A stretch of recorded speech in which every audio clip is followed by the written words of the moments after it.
এই দেখো বন্ধুরা, ভাত হয়েছে আজকে দুপুরে লাঞ্চে। আর এখানে হয়েছে গাটি কচু আলু দিয়ে আলুর দমের মতো করে পেঁয়াজ আদা রসুন টসুন দিয়ে করেছি, কষা কষা করে, ঝোল ঝোল কষা কষা। আর এখানে আছে বিট গাজরের তরকারি। আর এটা হচ্ছে পটল ভাজা।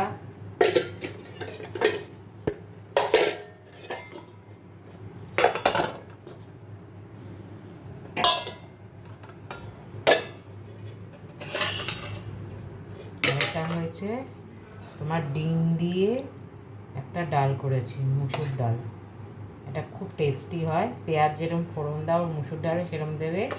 লাস্টের দিকে যখন টকবক করে মানে সেদ্ধ হয়ে ডালটা আসবে, তখন ডিম ফাটিয়ে দিয়ে দেবে, একটা আলাদা টেস্ট আসে ওটা। আমার মেয়ে খুব ভালোবাসে, সেই জন্য আজকে তো মেয়ের ছুটি, স্কুল নেই, যদিও পরীক্ষাও নেই, আবার মানডে থেকে পরীক্ষা আছে, সেই জন্য আমি এটা বানিয়েছি। ওর শরীরটাও খুব একটা ভালো নেই, জ্বর জ্বর এসেছিলো, ওই জন্য এটা বানিয়েছি।